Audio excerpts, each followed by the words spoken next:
कुंवारा किराएदार।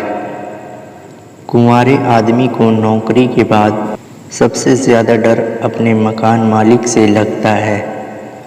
सब जानते और मानते हैं कि कुंवारा आदमी और मरखना बैल या पागल कुत्ता आपस में पर्यायवाची शब्द हैं।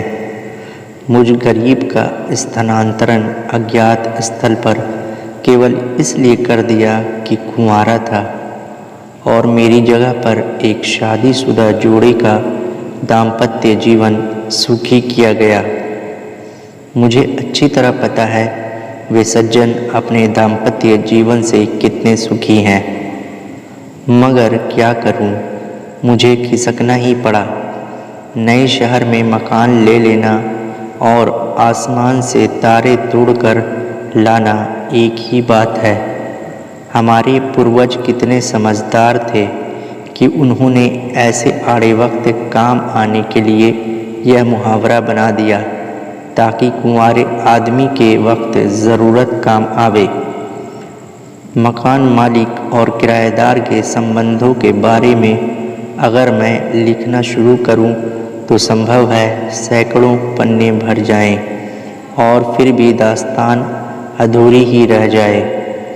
मेरा पुराना मकान मालिक बड़ा सज्जन व्यक्ति था। उसको केवल इस बात पर एतराज़ था कि मेरे यहाँ आने वाले मेहमान हाजत का इंतज़ाम अन्यत्र क्यों नहीं करते।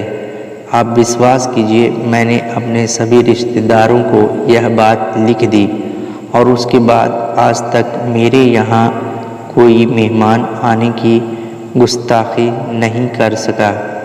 नहीं तो इस महंगाई में ज़िंदगी जीना खामखा एक गले में फंसी रस्सी है और मेहमान भगवान बचाए। मैं भाग गया था, वापस लाइन पर आता हूँ। कुंवारा किराएदार शहर में मकान ढूंढ रहा था। हाँ, तो ढूंढ रहा है और ढूंढता रहेगा। पहले ही रोज़ बस साहब मज़ा आ गया। एक मकान पर टू लेट की तख्ती देखकर घुस गया। अंदर से एक प्रौढ़ा आई। मैंने कहा, माता जी, आपको मकान किराए पर देना है क्या? वो बिफर गईं। मुझे 100 गालियाँ देती हुई कहने लगी, मैं आपको माता जी लगती हूँ क्या? चले जाओ, गेट आउट। इसके पूर्व कि मैंने अपने गलती के लिए क्षमा मांग पाता, उन्होंने भड़ाक से दरवाज़ा बंद कर लिया। साथ ही मेरी किस्मत के दरवाजे पर भी शटर गिर गया। मैंने एक और दरवाज़ा खटखटाया। वहाँ से एक प्रौढ़ बाहर आए। मैंने कहा, भाप जी, आप मकान दिखाइएगा। वे बोले, मकान देखने से पहले आप यह बताइए कि आप शादीशुदा हैं क्या? मेरे मना करने पर उन्होंने मुझसे सहानुभूति दर्शाई और कहा, वैसे तो हम कुंवारों को मकान नहीं देते, लेकिन आप सज्जन लगते हैं, आपका केस जेन्युइन है। मुझे थोड़ी आशा बंधी, शायद यहाँ काम बन जाए।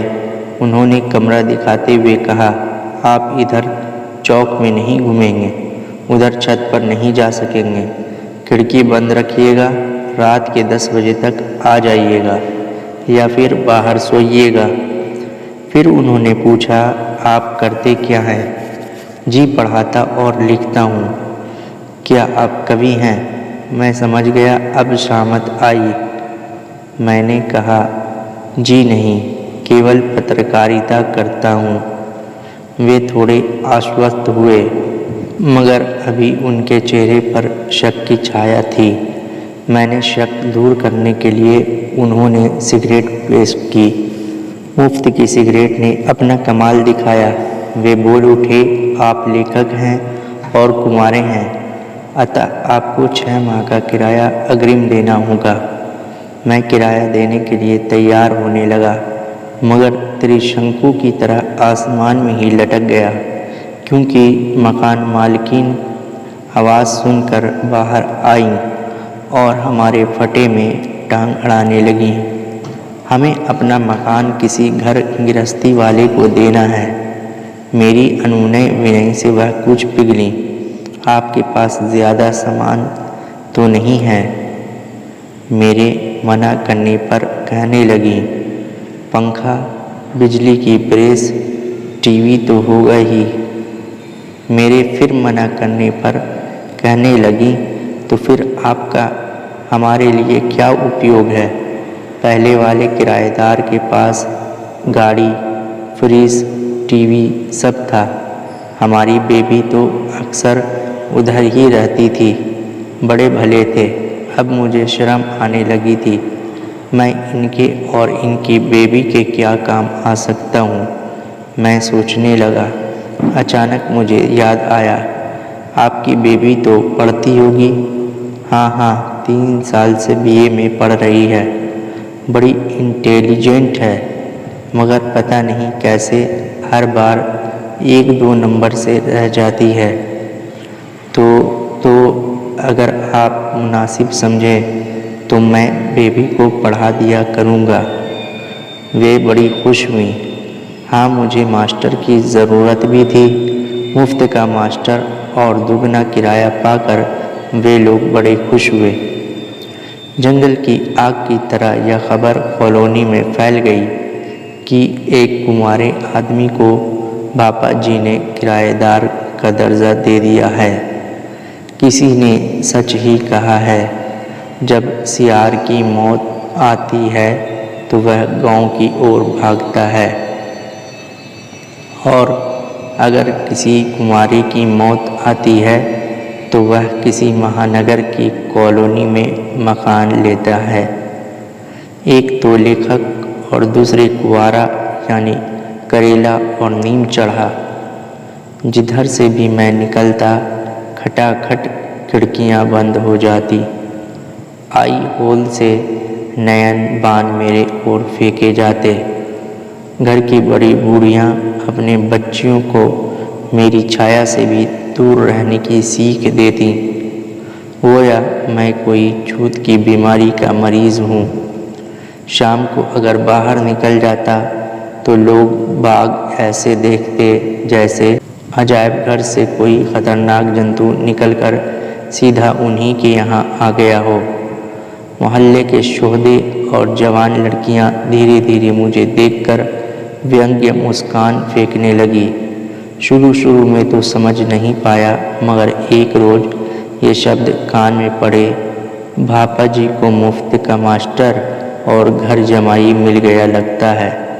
मेरी आंखें खुली तो ये बात है, लोग मुझे क्यों जंतु समझने लगे थे। मैं बेबी को पढ़ाते पढ़ाते क्या से क्या समझ लिया गया था। मुझे लगा अब ये मकान भी हाथ से जाने वाला है।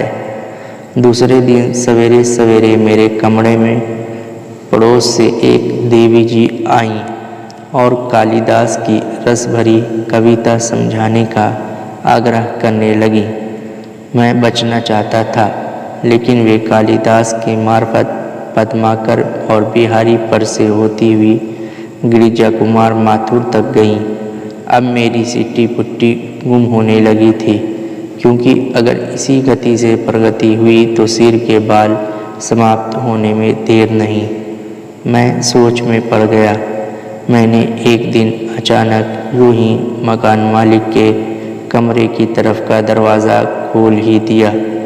बस मकान, कॉलोनी और मोहल्ले भर में तूफान आ गया। मुझे बदमाश, लुच्चा और न जाने क्या क्या कहा जाने लगा। बड़ी मुश्किल से अपना 15 दिन का किराया खोकर दूसरी जगह मकान के चक्कर में चल दिया। सोचता हुआ बड़े बेआबरू होकर तेरे कूचे से हम निकले। दोस्तों, आपको मेरी ये वीडियो कैसे लगी कमेंट सेक्शन में अपनी राय ज़रूर दें, और अगर वीडियो अच्छी लगी हो तो वीडियो को लाइक कर दीजिएगा, और इस तरह की वीडियोस देखने के लिए हमारे चैनल को सब्सक्राइब कर लीजिएगा। शुक्रिया।